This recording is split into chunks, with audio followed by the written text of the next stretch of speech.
माँ जी, इसमें मेरी क्या गलती है? आपके बेटे ने कभी काम नहीं किया। विशाल जी, आप कुछ बोलते क्यों नहीं? काव्या, मैं कुछ नहीं कर सकता। मुझे भागना होगा। शिवपुर नाम के एक सुंदर गांव में रघुवीर नाम के एक सज्जन अपनी दो बेटियों के साथ रहते थे। बड़ी बेटी सुहानी स्वभाव से बहुत शांत और संस्कारी थी। वहीं छोटी बेटी काव्या दिखने में तो बहुत सुंदर थी, लेकिन उसके मन में अहंकार भरा हुआ था। रघुवीर जी, आपकी बड़ी बेटी सुहानी तो साक्षात अन्नपूर्णा है। घर का सारा काम कितनी आसानी से संभाल लेती है। ईश्वर की कृपा है भाई। सुहानी तो मेरे घर की लक्ष्मी है। काव्या, जरा किनारे हट जा, धूल उड़ रही है। तेरे कपड़े गंदे हो जाएंगे। तू तो चाहती है कि मैं भी तेरी तरह गंदी रहूं। मुझे तैयार होने दे। आज सरपंच जी के घर से बुलावा आया है। ठीक है बाबा, तू सज ले। मैं गाय को चारा डालाती हूँ।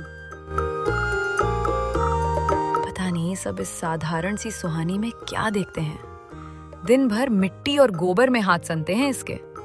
मैं तो किसी अमीर घर की रानी बनूंगी और इन सब गांव वालों को अपनी हैसियत दिखाऊंगी। समय बीता और दोनों बेटियों की शादी का समय आ गया। रघुवीर ने सुहानी के लिए केशव नाम के एक मेहनती किसान को चुना और काव्या के लिए चंदन नगर के एक अमीर लेकिन आलसी लड़के विशाल को।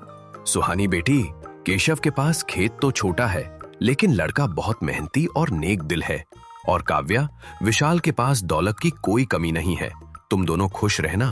पिताजी, आप चिंता मत कीजिए। दौलत से ज्यादा इंसान का दिल बड़ा होना चाहिए। सुहानी, तू अपनी फटीचर जिंदगी से खुश रह। मेरे हिस्से में तो महलों का राज लिखा है। सुहानी, मेरे पास तुम्हें देने के लिए कोई महल तो नहीं है, बस ये छोटा सा घर है। केशव जी, मुझे महलों का कोई शौक नहीं। अगर हम दोनों मिलकर मेहनत करेंगे तो इस झोपड़ी को भी स्वर्ग बना लेंगे। बहू, हमारे घर में सुख सुविधाएं तो कम हैं, पर हम तुझे पलकों पर बिठाकर रखेंगे। माँ जी, अपनों का प्यार ही सबसे बड़ी सुविधा है। आप अपना आशीर्वाद बनाए रखिए। वाह, इतनी बड़ी हवेली, नौकर चाकर। अब आया ना मजा। बहू, ये शहर है, गांव नहीं। यहाँ के तौर तरीके सीख लेना। और हाँ, जरा मेरे बेटे विशाल को भी काम पर जाने के लिए कहो। दिन भर पड़ा रहता है। माँ जी, हम पर ईश्वर की इतनी कृपा है, इतनी दौलत है। विशाल जी को काम करने की क्या जरूरत? आप नौकरों पर हुक्म चलाइए, मैं आराम करूंगी। अरे माँ, क्यों मेरी पत्नी को परेशान कर रही हो? मेरे पिताजी इतना छोड़ गए हैं कि 7 पुश्ते बैठकर खाएंगी। काव्या, तुम जाकर आराम करो। देखिए माँ जी, आपके बेटे ने भी कह दिया। अब आप मुझे टोकना बंद कीजिए। कुछ महीनों बाद त्योहारों का समय आया। काव्या और सुहानी अपने मायके पहुंची भारी साड़ी और गहनों से लदी हुई थीं, जबकि सुहानी ने एक साधारण सूती साड़ी पहनी थी। क्या बात है सुहानी, तेरे पति ने तुझे दिवाली पर कोई नया गहना नहीं दिलाया क्या? ओह, मैं तो भूल ही गई। जो इंसान 2 वक्त की रोटी मुश्किल से जुटा पाता है, वो गहने क्या खाक दिलाएगा। काव्या, धन दौलत से ज्यादा पति का सम्मान और उसकी मेहनत मायने रखती है। मेहनत की सूखी रोटी भी सुकून देती है, लेकिन मुफ्त का राजपाट एक दिन गले की हड्डी बन जाता है। तेरी बातें सुनकर मुझे तरस आता है सुहानी। जाकर अपने पति के साथ खेतों में मिट्टी फाक। तभी वहां पार केशव पहुंचा और बोला, सुहानी सही कह रही है काव्या जी। आज मेरे हाथ खाली जरूर है, लेकिन मेरे बाजुओं में इतनी ताकत है कि एक दिन सुहानी को रानी बनाकर रखूंगा। हाँ, सपने देखना तो मुफ्त है। देखते हैं तुम्हारा ये एक दिन कब आता है। अरे बेटियों, आज त्योहार का दिन है, आपस में बहस मत करो। लेकिन समय हमेशा एक सा नहीं रहता। विशाल की आलसी आदत ने सारा पुश्तैनी पैसा डुबो दिया। घर का राशन तक उधार पर आने लगा। एक दिन कर्जदारों ने हवेली पर कब्जा कर लिया। सेठानी जी, या तो हमारा सारा पैसा ब्याज सहित लौटा दो या फिर हवेली खाली करो। बहुत हो गया तुम्हारा नाटक। निकल जा मेरे घर से। तू जब से इस घर में आई है मेरे बेटे की किस्मत ही सो गई। न मायके से कुछ लाई, न तुझे कोई अक्ल है। माँ जी, इसमें मेरी क्या गलती है? आपके बेटे ने कभी काम नहीं किया। विशाल जी, आप कुछ बोलते क्यों नहीं? काव्या, मैं कुछ नहीं कर सकता, मुझे भागना होगा। विशाल वहां से भाग गया। जिस दौलत पर काव्या को घमंड था वो राख हो चुकी थी। रोती बिलखती काव्या वापस शिवपुर अपने पिता के घर पहुंची। काव्या बेटी, ये क्या हालत बना रखी है? तेरा वो रेशमी लिबास और गहने कहाँ गए? पिताजी, मैं लुट गई। विशाल का सारा पैसा खत्म हो गया और उन्होंने मुझे घर से निकाल दिया। मेरे पास कुछ नहीं बचा। तभी वहां पर सुहानी और केशव पहुंचे और बोले, रो मत काव्या, जो हुआ उसे भूल जा। जब तक मैं और केशव हैं, तुझे कोई परेशानी नहीं होगी। हाँ काव्या, हमारा घर तुम्हारा ही घर है। और हाँ, हमने एक छोटा सा गृह उद्योग शुरू किया है। तुम चाहो तो उसमें हमारा हाथ बटा सकती हो, मन भी लगा रहेगा। मैं सब करूंगी जीजा जी। मुझे मेरी गलती की सजा मिल गई है। उधर काव्या का आलसी पति विशाल कर्जदारों से छिपता हुआ एक घने जंगल में पहुंच गया। वहां एक बहुत पुराना पेड़ था। हे भगवान, 2 दिन से अन्न का एक दाना नहीं मिला। ये कैसी सजा दे दी। काश मैंने माँ की बात मानी होती और कोई काम सीख लिया होता। तभी उसने देखा कि पास के गांव के जमींदार का कीमती घोड़ा वहां भटक कर आ गया है। अरे, ये घोड़ा तो जमींदार का है। गांव में मुनादी हो रही थी कि जो इसे ढूंढेगा उसे भारी इनाम मिलेगा। एक काम करता हूँ, इसे इसी पेड़ के खंबे से बांध देता हूँ और जमींदार के पास चलता हूँ। मेरा चेतक सबसे अनमोल घोड़ा था। जो भी उसे खोज कर लाएगा मैं उसे मुंह मांगा इनाम दूंगा। जमींदार जी, मैं एक बहुत बड़ा ज्योतिषी हूँ। मैंने अपनी दिव्य दृष्टि से देखा है कि आपका घोड़ा जंगल में पुराने पेड़ पर बंधा है। जाओ मुनीम जी, जंगल में जाकर पता करो, क्या सच में वहां पर हमारा घोड़ा है?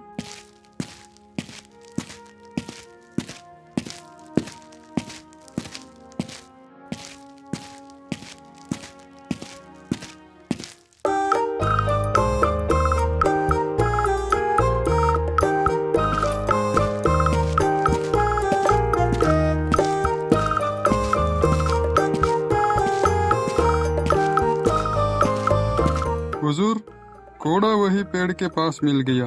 ये बाबा तो सच में चमत्कारी है। वाह ज्योतिषी जी, ये लीजिए आपका इनाम, 10,000 रुपए।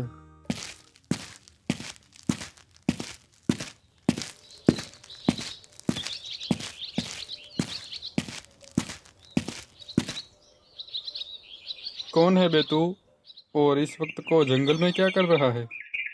अरे भाइयों, मुझे मत मारना। मैं भी तुम जैसा एक शातिर चोर ही हूँ। अच्छा, तो आज रात तो हमारे साथ शहर के सबसे बड़े सेठ के घर चोरी करने चलेगा। चल हमारे साथ।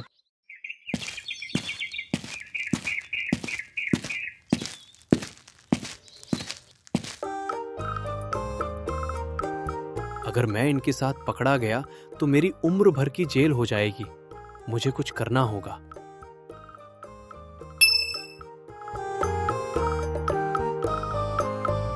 अरे, यह कैसी आवाज थी?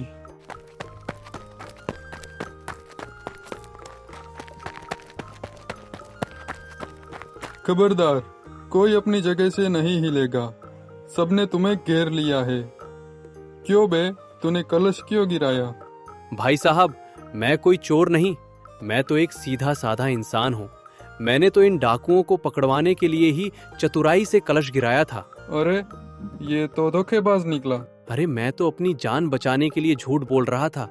असली हीरो तो मैं ही हूँ। शाबाश नौजवान, तुमने बहुत बहादुरी का काम किया है। ये लो, गांव वालों की तरफ से 50,000 रुपए का इनाम। विशाल की ज्योतिषी और बहादुरी की झूठी खबर पूरे जिले में फैल गई। एक दिन खुद गांव के सेठ और सेठानी विशाल के पास आए और बोले, मेरा वो हार पुश्तैनी था, अगर वो नहीं मिला तो मैं इस घर में अन्न जल त्याग दूंगी। तुम चिंता मत करो भाग्यवान, यह ज्योतिषी बाबा सब खोज निकालेंगे। ज्योतिषी जी, मेरी पत्नी का कीमती मोतियों का हार खो चुका है। अगर कल सुबह तक आपने अपनी दिव्य दृष्टि से नहीं बताया कि हार कहाँ है तो मैं आपको नहीं छोड़ूंगा। जी जी सेठ जी, कल तक आपको हार मिल जाएगा। हे ईश्वर, मुझे मेरे झूठ और आलस की सजा मिल गई। अब मैं सेठानी का हार कहां से लाऊं? कल सुबह तक तो सेठ मुझे नहीं छोड़ेगा। हे ईश्वर, मुझे बचा ले। मैं कसम खाता हूं कि फिर कभी झूठ नहीं बोलूंगा। विशाल की ये बातें पड़ोस में खड़ी चंपा नाम की औरत सुन लेती है, जो सेठ के घर खाना बनाती थी। उसी ने वो हार चुराया था। चंपा को ज्योतिष का नाम सुन बहुत डर लगा और वो खुद ही विशाल के पास आकर बोली, मुझे माफ कर दो ज्योतिषी बाबा, आपने अपनी दिव्य दृष्टि से सब देख लिया। हार मैंने ही चुराया था। सेठ जी को मत बताना, वरना वो मुझे नहीं छोड़ेंगे। ये लो हार और मुझे बचा लो। ठीक है चंपा, जा, मैं किसी को नहीं बताऊंगा। बस एक विनती है बाबा, कल से मैं इस गांव को छोड़कर जा रही हूँ। आप किसी को मेरा नाम मत बताना। जा चंपा जा, मैंने तुझे जीवन दान दिया, अब कभी चोरी मत करना।